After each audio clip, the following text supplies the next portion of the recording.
നമസ്കാരം. പൊളിമിക്സ് ആരംഭിക്കുകയാണ്. ഏവർക്കും സ്വാഗതം.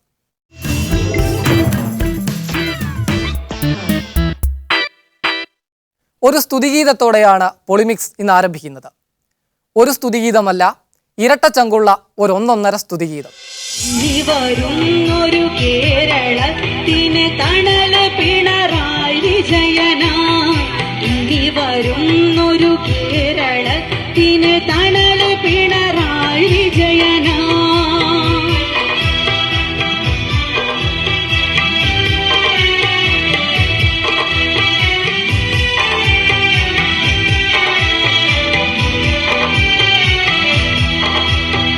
സന്ധി ചെയ്യാതിന്നും തുടരുന്ന സമര ജീവിതം, ഇന്ത്യശൈല ഹിമാചലങ്ങൾ താണ്ടി ലോകം കണ്ടതാ.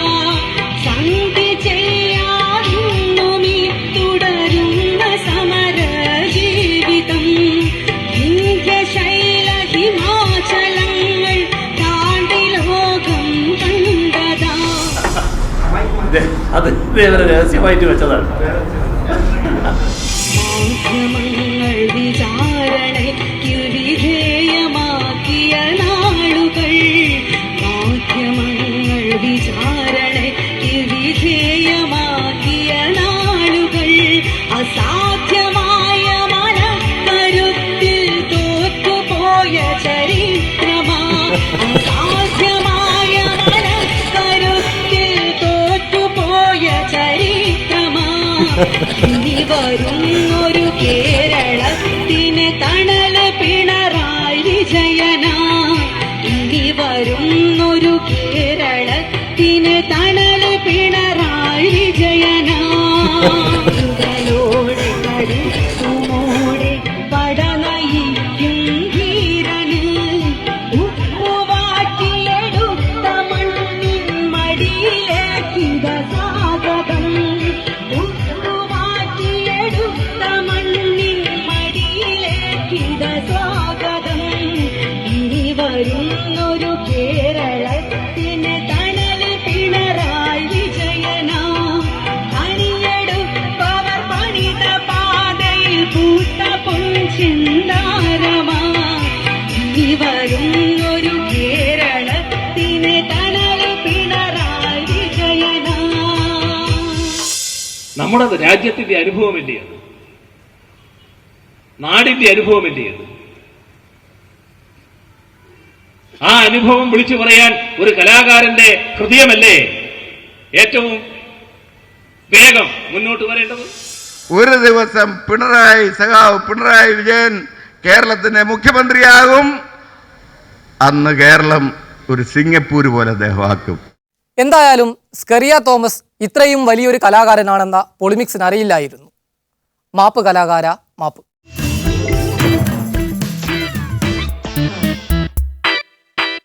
പിണറായി വിജയൻ ഇങ്ങനെ പാട്ടാസ്വദിച്ചു കൂടുമ്പോൾ വാ തുറക്കേണ്ടെന്ന് തീരുമാനിച്ചിരിക്കുകയാണ് കുമ്മനവും കൂട്ടരും.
ഇത് നേരത്തെ ആകാമായിരുന്നില്ലേ എന്നാണ് പൊളിമിക്സിൻ്റെ സംശയം. അങ്ങനെയായിരുന്നെങ്കിൽ ശോഭാ സുരേന്ദ്രനും എൻ രാധാകൃഷ്ണനും ഒക്കെ വാതുറന്നുണ്ടാക്കിയ പൊല്ലാപ്പുകളിൽ നിന്ന് കേരളം രക്ഷപ്പെടുമായിരുന്നല്ലോ. എന്തായാലും വൈകിയ വേളയിലെങ്കിലും ഇത്തരമൊരു പ്രതീകാത്മക സമരം നടത്തിയതിന് കുമ്മനം ജിക്കും കൂട്ടർക്കും ആയിരം അഭിവാദ്യങ്ങൾ. ഈ വായ്മൂടിക്കെട്ടി പ്രകടനം നടത്തിയതിന്റെ ഉദ്ദേശം ശബ്ദിക്കാനുള്ള അവകാശത്തിന് വേണ്ടിയാണ്. അഭിപ്രായ സ്വാതന്ത്ര്യം, പ്രവർത്തന സ്വാതന്ത്ര്യം, സംഘടനാ പ്രവർത്തന സ്വാതന്ത്ര്യം നിഷേധിക്കുന്നതിൽ പ്രതിഷേധിച്ചുകൊണ്ടാണ് ഇന്ത്യൻ ഭരണഘടനാദത്തമായ സ്വാതന്ത്ര്യങ്ങളും അവകാശങ്ങളും എല്ലാവർക്കും ലഭിക്കണം. കേട്ടല്ലോ കുമ്മനം പറഞ്ഞത്. അതായത് അഭിപ്രായ സ്വാതന്ത്ര്യത്തിനു വേണ്ടിയാണത്രേ ഈ സമരം. എന്നുവെച്ചാൽ കമലിനും MTക്കുമൊക്കെ അനുവദിച്ചു കൊടുക്കണമെന്ന് മറ്റെല്ലാവരും പറയുന്ന ആ സ്വാതന്ത്ര്യം, അഭിപ്രായ സ്വാതന്ത്ര്യം. ഇനി സമ്മേളനം കൊണ്ട് പൊറുതിമുട്ടിയ ഒരു പാർട്ടിയെ പരിചയപ്പെടാം. നാടൊട്ടുക്ക് സമ്മേളനത്തോട് സമ്മേളനം, നടുവ് നിവർത്തിയൊന്ന് നിൽക്കാൻ നേരമില്ലാത്ത നേതാക്കൾ. ലോകത്ത് മറ്റൊരാൾക്കും ഇങ്ങനെ ഒരു ദുരിതമുണ്ടാകരുതേ എന്ന് പടച്ചവനോട് പ്രാർത്ഥിക്കുകയല്ലാതെ പൊളിമിക്സിന് മറ്റു വഴിയൊന്നുമില്ല. മുസ്ലിം ലീഗിന്റെ പ്രവർത്തനം, മുസ്ലിം ലീഗിന്റെ വർക്ക്, മുസ്ലിം ലീഗിന്റെ പൊതുയോഗങ്ങൾ എപ്പോഴും ഉണ്ട്, നിറഞ്ഞു നിൽക്കുകയാണ്. ഞങ്ങൾക്കൊക്കെ മജീദ് സാഹിബിനായാലും എനിക്കായാലും ഉബൈദിനായാലും എല്ലാവർക്കും അല്പം തിരക്ക് കാണുന്നതിന്റെ കാരണം എല്ലാവരുടെ പോക്കറ്റും എല്ലാവരുടെ കയ്യിലും ഒന്നിലേറെ പൊതുയോഗങ്ങളും ഉണ്ട് എന്നുള്ളതാണ്. അത് തന്നെയാണ് മുസ്ലിം ലീഗ്. മുനവറിന്റെ സ്വീകരണത്തിന്റെ പിന്നാലെ ഞാൻ പോവുകയാണെന്നുണ്ടെങ്കിൽ എനിക്ക് പിന്നെ യാതൊരു ഒഴിവുണ്ടാവില്ല. അത്രയധികം സ്വീകരണങ്ങൾ മുനവറിനും യൂത്ത് ലീഗിന്റെ പുതിയ തെരഞ്ഞെടുക്കപ്പെട്ട നേതാക്കന്മാർക്കുമുണ്ട്. നമ്മുടെ പാർട്ടി അത്രയും സജീവമാണ്. യുവജന വിഭാഗവും വിദ്യാർത്ഥി വിഭാഗവും അതുപോലെ തന്നെ മുസ്ലിം ലീഗും ഒക്കെ അത്ര സജീവമാണ് എന്നാണ് ഞാൻ പറഞ്ഞത്.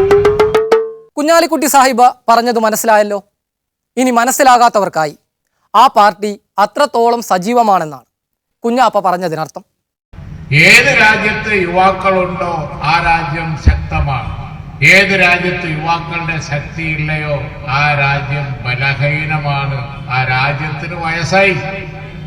ലോകത്തെ പല രാജ്യങ്ങൾക്കും വയസ്സായി. ഇപ്പൊ കാണുന്ന യൂറോപ്പ് അതേപടി എക്കാലോ നിൽക്കും നിങ്ങൾ വിചാരിക്കേണ്ട. കാരണം യൂറോപ്പിന് വയസ്സായി തുടങ്ങി. അവിടെ വയസ്സന്മാരേ ഉള്ളൂ. കല്യാണമൊന്നും വേണ്ടാന്ന് വെച്ചതിന്റെ ഫലമായി അവിടെ യുവാക്കളില്ല. അതിന്റെ അനന്തര ഫലം അവരനുഭവിക്കാൻ പോവുകയാണ്.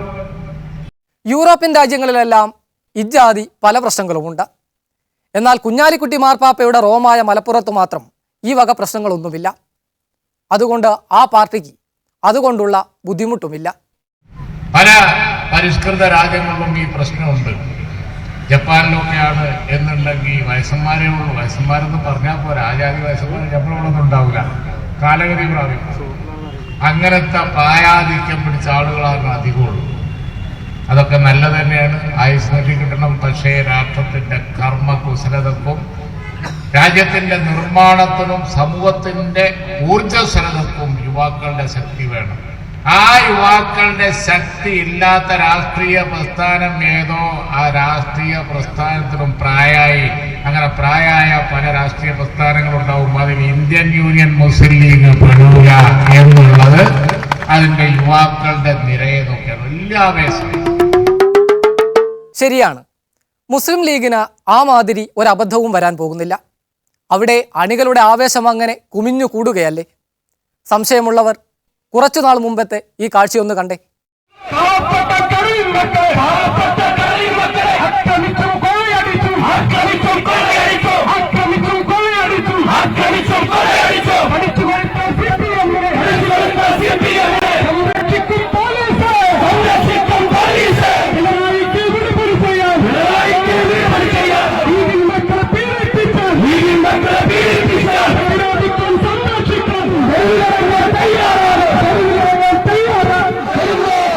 പരിപാടികൾ ആരംഭിക്കുകയാണ്. പാലിക്കേണ്ടവർക്ക് മുദ്രാവാക്യം വിളിക്കുന്ന ആളുകളൊക്കെ ഈ വാഹനത്തിന്റെ ഇപ്പുറം വന്ന് യോഗത്തിൽ സംബന്ധിക്കണം. നേതാക്കന്മാർ അവരോട് കൊണ്ടുപോകണം.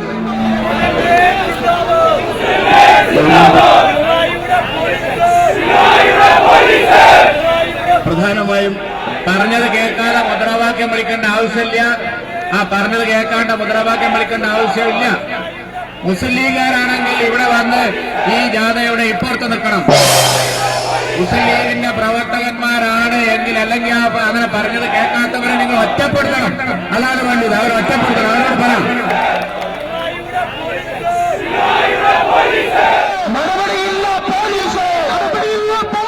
സ്റ്റേജിൽ മുദ്രാവാക്യം വിളിക്കുന്ന എൻ്റെ പ്രിയപ്പെട്ട സഹപ്രവർത്തകന്മാരിൽ മുദ്രാവാക്യം വിളി അവസാനിപ്പിച്ചുകൊണ്ട് സ്റ്റേജിന്റെ മുൻവശത്തേക്ക് വരണമെന്ന് ആവശ്യപ്പെടുകയാണ്. ബാരിക്കേഡ് ഭാഗത്തുള്ള പ്രവർത്തകന്മാർ ഒറ്റ ഒന്നില്ലാതെ ഇങ്ങോട്ട് വരണം. താന്നൂരിലെ പ്രവർത്തകന്മാരെല്ലാവരും ഉണ്ട്. പിന്നെ കുറച്ചാൾ എന്തിനാ ബാരിക്കേഡിന്റെ അടുത്ത്? ബാരിക്കേഡിന്റെ അടുത്തുള്ള പ്രവർത്തകന്മാരെല്ലാവരും ഈ ഭാഗത്തേക്ക് വരണം. യോഗം അവസാനിക്കുന്നവരെ യോഗം വന്ന് കേൾക്കണം. പറയുന്നത് ലീഡേഴ്സ് പറയുന്നത് കേൾക്കാത്ത ആളുകളെ നേതാക്കന്മാർ അവരെ പറഞ്ഞ് കേൾപ്പിക്കണം. അവർ ഇങ്ങോട്ട് വരണം. ബാരിക്കേഡിന്റെ അകത്തുള്ള എല്ലാ ആളുകളും ഇങ്ങോട്ട് വരണം. ഞാൻ ഇത്രയും നേരം പറഞ്ഞു, മുസ്ലിം ലീഗിന്റെ നേതാക്കന്മാർ പറഞ്ഞ കേൾക്കുന്ന അണികളാണ്. കേൾക്കാത്ത അണികൾ അവർ മുസ്ലിം ലീഗുകാരായിരിക്കുകയില്ല. അതുകൊണ്ട് കേൾക്കാത്ത ഒരൊറ്റ കുട്ടി അവിടെ ഉണ്ടാകാൻ പാടില്ല. ഇന്നത്തെ സമരം ബാരിക്കേഡിന്റെ ഇപ്പുറാണ്, ലോറിയുടെ ഇപ്പുറാണ്. ഇതിന്റെ അപ്പുറം പോകേണ്ട സമയത്ത് പോണ്ടപ്പോ പറയാ അപ്പൊ പോയാൽ മതി എന്നാണ് പറയുന്നത്. അത് അന്നത്തെ ആവേശം, അതവിടെ നിൽക്കട്ടെ.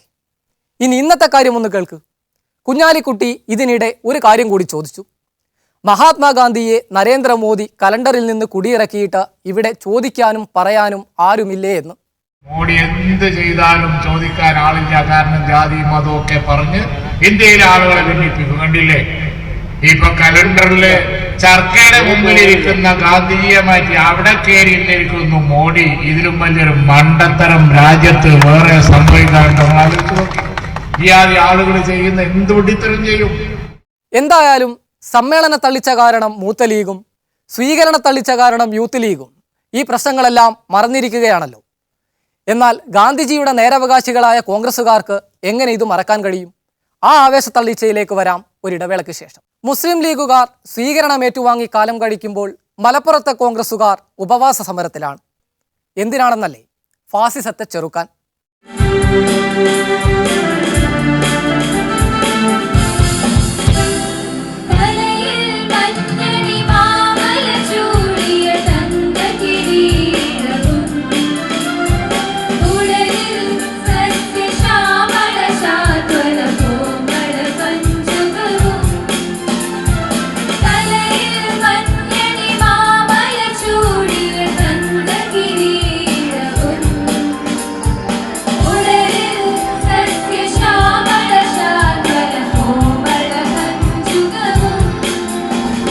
മഹാത്മാഗാന്ധിയുടെ ചിത്രം പോലും മാറ്റണമെന്ന് പരസ്യമായി ആക്രോശിക്കുന്നവർ ജീവിക്കുന്ന ഒരു നാട്ടിലാണ് നമ്മൾ ജീവിക്കുന്നത്. ഇന്ത്യയുടെ നോട്ടിന്റെ മൂല്യങ്ങൾ ഇടിഞ്ഞത്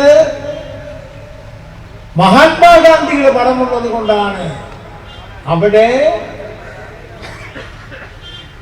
നരേന്ദ്രമോദിയുടെ പടം വെച്ചാൽ നോട്ടിന്റെ മൂല്യം കൂടും എന്ന് പറയുന്ന വങ്കത്വം പറയുന്ന മതഭ്രാന്തന്മാർ ജീവിക്കുന്ന ഒരു രാഷ്ട്രത്തിൽ ജനാധിപത്യ മതേതരത്വ കൂട്ടായ്മ, അതാണ് നമ്മുടെ ലക്ഷ്യം. ജനാധിപത്യവും മതേതരത്വവും സംരക്ഷിച്ചുകൊണ്ട് മുമ്പോട്ട് നീങ്ങുന്നതിന് വേണ്ടിയുള്ള ഒരു വലിയ കാഹളധ്വനി ഈ പന്തലിൽ നിന്നും ഉയരും എന്ന് ഞാൻ പ്രതീക്ഷിക്കുകയാണ്. ആ കാഹളധ്വനി അവിടെ തുടങ്ങി ആ പന്തലിൽ തന്നെ തീരാനാണ് സാധ്യത. അല്ലെങ്കിലും കോൺഗ്രസ്സുകാർക്ക് ഗ്രൂപ്പ് കളിയേക്കാൾ വലിയ എന്ത് സമരകാഹളമാണുള്ളത്? അതിലാണല്ലോ അവരുടെ സംതൃപ്തി. എന്നല്ലോ ഞാൻ പറഞ്ഞല്ലോ, ഞാൻ സംതൃപ്തനാണ്. എനിക്ക് പരാതിയില്ല, ഒരു ഡിമാൻഡും ഇല്ല. ഇവിടുന്ന് ഇപ്പം എന്നെ വിളിച്ചു, ഞാൻ വന്നു, സംസാരിച്ചു, സംഘടനാ കാര്യങ്ങൾ പറഞ്ഞു, അത് മാത്രം. കേട്ടില്ലേ? ഉമ്മൻചാണ്ടി ഡൽഹിയിലെത്തിയതോടെ എല്ലാ സങ്കടവും തീർന്നെന്ന്. രാഹുൽജിയെ കണ്ടതോടെ കണ്ണു നിറഞ്ഞു പോയത്രേ. ഇതിനു മുമ്പ് ഇങ്ങനെയൊരു പരാതിയുമായി ഡൽഹിക്ക് പോയി ഇത്ര സങ്കടത്തോടെ തിരിച്ചു വന്നവർ ഒരേ ഒരു കൂട്ടരേ ഉള്ളൂ, നമ്മുടെ കുഞ്ഞാലിക്കുട്ടി സാഹിബിൻ്റെ മുസ്ലിം ലീഗുകാർ. ഓർക്കുന്നില്ലേ ആണവക്കരാറിൻ്റെ സങ്കടം പറയാൻ സോണിയാഗാന്ധിയെ കണ്ട കാഴ്ച?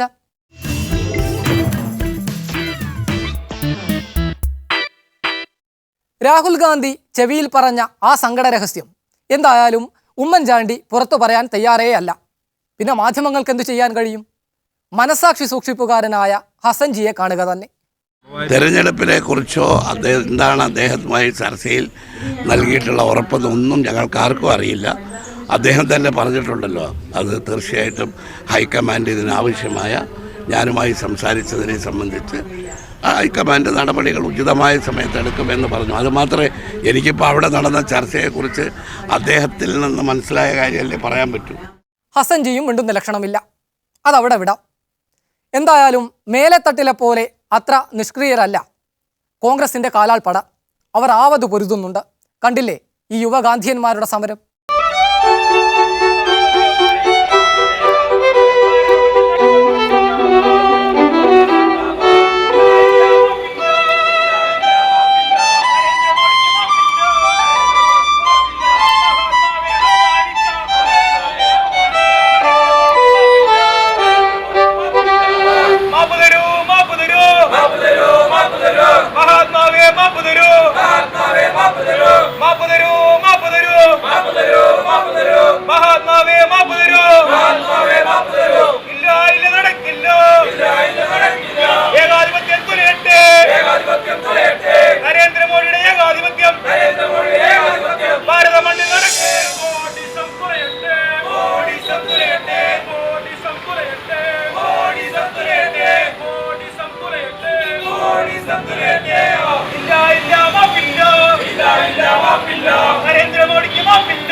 കോൺഗ്രസുകാരുടെ ഗാന്ധിയൻ സമര രീതിയിലൊന്നും പണ്ടേ വലിയ താല്പര്യമില്ലാത്തയാളാണ് PC ജോർജ്. സത്യാഗ്രഹവും നിരാഹാരവും ഒന്നും PCക്ക് ആലോചിക്കാനേ വയ്യ. നിസ്സഹകരണവും അതും ചെലവായില്ലെങ്കിൽ നിയമലംഘനവുമാണ് PCയുടെ സമരമുറകൾ.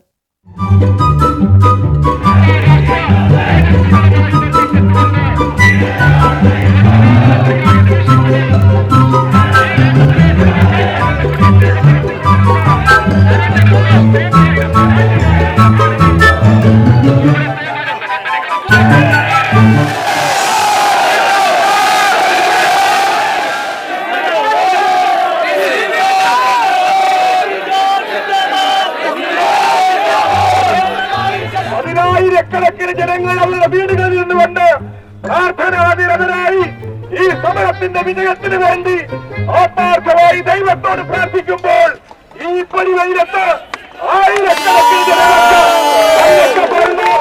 അപ്പോ ആ മൂന്നാമത്തെ ട്രാക്ക് ഒന്ന് ഒഴിച്ചു കൊടുക്കുക. ട്രെയിൻ കടന്നു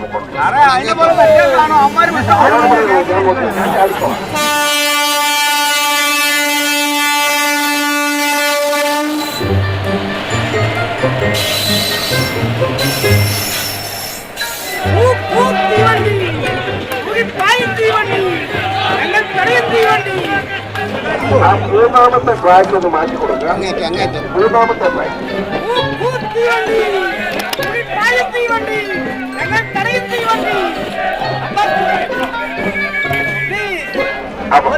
അവർ കാണിച്ചു നിങ്ങളെ മാറിക്കൊടുക്കുക. എഞ്ചിൻ പോട്ടെ.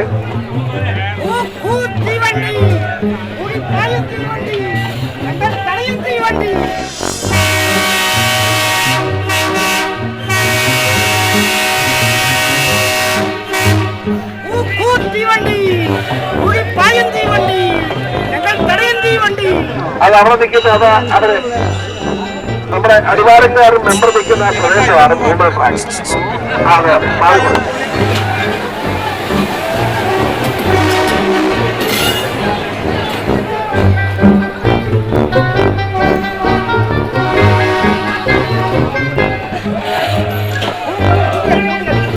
അപ്പൊ ആ ട്രെയിൻ പോയി കഴിഞ്ഞാൽ സെക്രട്ടറി സംസാരിക്കും. നിങ്ങൾ ആ മൂലയിൽ കൂടെ ആളുകൾ അങ്ങോട്ട് പോകണ്ട, ഇങ്ങോട്ട് വന്നാൽ മതി.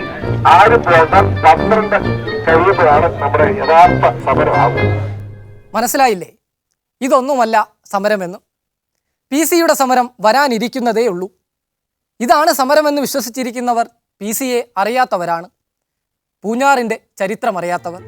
കേരളത്തിന്റെ മണ്ണിലെ ജൈവനായി ആർക്കും പരാജയപ്പെടുത്താൻ കഴിയാത്ത ജനനേതാവാണ് കേരളത്തിലെ ജനങ്ങളുടെ ഹൃദയത്തിൽ ജീവിക്കുന്ന PC ജോർജിന്റെ നേതൃത്വത്തിൽ ജനുവരി മാസത്തിൽ ഉയർത്തെഴുന്നേക്കുവാൻ പോകുന്ന ജനപക്ഷ രാഷ്ട്രീയത്തിന്റെ മുന്നോടിയായി ഭാരതത്തിലെ ജനങ്ങൾക്ക് വേണ്ടി നടത്തുന്ന ഈ മഹാസമരത്തിൽ ജനകീയ പ്രക്ഷോഭത്തിൽ പങ്കെടുക്കുവാൻ എത്തിച്ചേർന്നിരിക്കുന്ന നിങ്ങൾക്കെല്ലാവർക്കും 1000 അഭിവാദ്യങ്ങൾ അർപ്പിച്ചുകൊണ്ട് ഞാൻ വിരമിക്കുന്നു.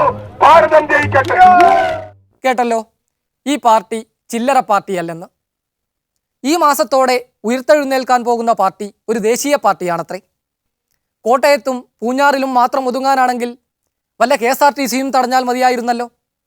ട്രെയിൻ തടഞ്ഞത് വെറുതെയല്ല, അത് ഡൽഹിയിൽ അറിയിക്കാനാണ്, PC-യുടെ കേന്ദ്ര പാർട്ടിയുടെ വരവറിയിക്കാൻ.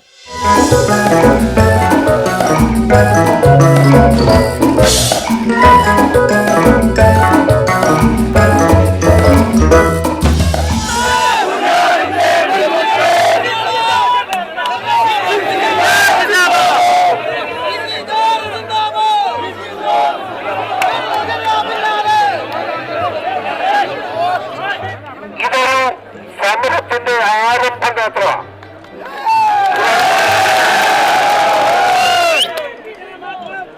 നമ്മള് നിങ്ങൾ അറിയേണ്ട ഒരു കാര്യം, ഉൾപ്പെടെയുള്ള രാഷ്ട്രങ്ങൾ, ഉൾപ്പെടെയുള്ള സംഘടനകൾ, അമേരിക്കൻ യൂറോപ്യൻ യൂണിയനും ഉൾപ്പെടെ ഉള്ള രാജ്യങ്ങൾ സാമ്പത്തിക പരിഷ്കാരത്തിന് പരിശോധിക്കുന്ന ഒരു കേന്ദ്രമായി ഇന്ത്യയെ മാറ്റിയെടുക്കാൻ നാരംഗത്തെ ഇന്ത്യൻ പ്രധാനമന്ത്രി സമ്മതിച്ചു കൊടുത്തിരിക്കുന്നു എന്നതാണ് ഏറ്റവും ദുഃഖകരമായ കാര്യം. നമ്മുടെ മരുന്ന് പരിശോധിക്കണം, മരുന്നിന്റെ വൈദ്യുതി പരിശോധിക്കണം. അതിന് ഇരുപ്പല്ലുകളിൽ മരുന്ന് കുത്തിവെച്ചാണ് പരിശോധിക്കുന്നത്. അതുപോലെ ആ ഇരുപ്പല്ലുകളായി ഇന്ത്യയിലെ ജനകോടികളെ മാറ്റിയെടുക്കാനാണ് മോഡിയുടെ സമരങ്ങൾ. ജീവൻ കൊടുത്തവരെ നേരിടും എന്ന കാര്യത്തിൽ ഞാൻ കഴിഞ്ഞ ദിവസം പറഞ്ഞിരുന്നു, നമ്മൾ സമരം ചെയ്യുന്ന കേരളത്തിലെ ജനങ്ങൾക്ക് വേണ്ടിയിട്ടാണ്. അപ്പൊ ഇന്ന് കഴിയുന്നത്ര യാത്ര ഒഴിവാക്കണം എന്ന് ഈ വിനയപ്രസരം നമ്മൾ അഭ്യർത്ഥിച്ചതാണ്. എങ്കിലും അത്യാവശ്യമുള്ള യാത്ര ചെയ്യുന്ന ആളുകൾക്ക് ബുദ്ധിമുട്ടുണ്ടാക്കേണ്ടി വന്നതിൽ ഞങ്ങൾക്ക് സങ്കടമുണ്ട്. നിങ്ങൾ സഹകരിക്കണമെന്ന് അഭ്യർത്ഥിക്കുന്നു.